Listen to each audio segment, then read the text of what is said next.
संविधान लिखकर चले गए।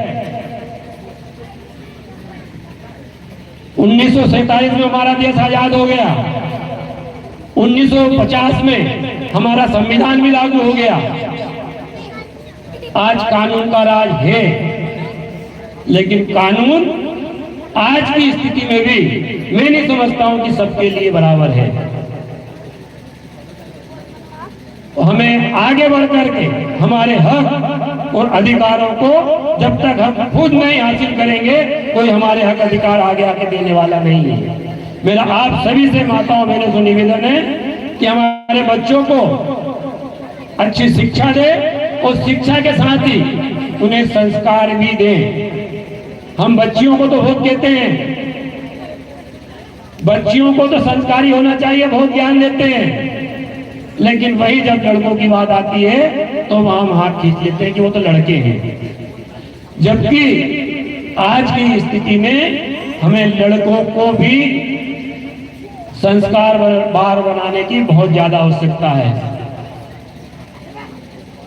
मैं भी विगत दिनों विधानसभा चुनाव हुए थे, उसमें मैं भी एक उम्मीदवार था। यहाँ पर अन्य भी राष्ट्रीय पार्टियां लड़ी थी।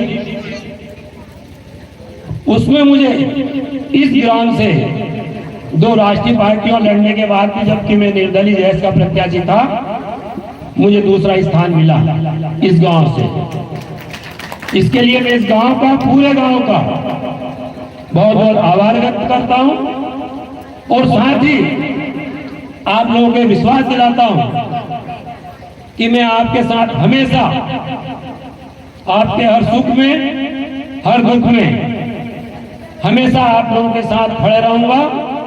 जब भी आप लोगों को मेरी आवश्यकता पड़ेगी, आप मुझे अपने पास पाएंगे। आप लोगों ने आज बुलाया, आप लोगों का बहुत बहुत धन्यवाद। और रात के 3 बजने वाले हैं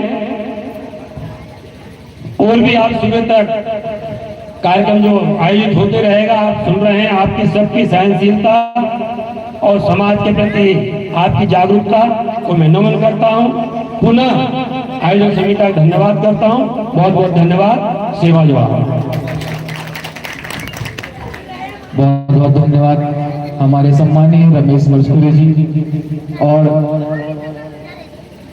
समय का जो हमारा तीसरा पड़ाव सुबह का है और ठंडी ठंडी हवाएं भी चल रही है, ऊपर से ओस गिर रहा है और इसी बीच हमारा समाज बेताब होके पलकें बिना झपकाए हुए बैठे हैं और हमारी गायिका ममता दीदी विदाई मांग रही है। समझ नहीं आ रहा है करे तो क्या कर रहे हैं, फिर भी आधा घंटा का और समय मांगेंगे। और शिवा मिरपाचे जी, उनका भी गीत है, लेकिन उससे पहले जैसा कि मैंने आपको बताया था कि जो बेला की जो डांस टीम है बी टीम, वो भी आपके बीच में अपनी नृत्य पेशकश करने वाली है। तो आप उन्हें म्यूजिकल डांस के रूप में देखें, आनंद उठाएं। फिर हमारा जो 2 दिवसीय प्रोग्राम का खंड दूसरा कोई अपने का जो है सुबह 11 बजे से शुरुआत होगा, तो जिसमें आपको बीच बीच में भी सांस्कृतिक प्रोग्राम का आनंद उठाने का मौका मिलेगा। लेकिन जिस तरह से आज आप लोग इतनी भारी संख्या में एकत्रित होकर हमारे सांस्कृतिक प्रोग्राम का आनंद उठाए, ठीक उसी प्रकार दिन के 11 बजे भी आपको पुनः वापस इसी पंडाल में इसी जोश और जुनून के साथ आना है, ताकि आपको कोई अपने की संस्कृति और हमारे भाषा, रीति रिवाज, परंपराओं के बारे में हमारे धर्माचार्य दादा सोन साहब पत्रे जी के मुखारबिंद से सुनने को मिलेगा।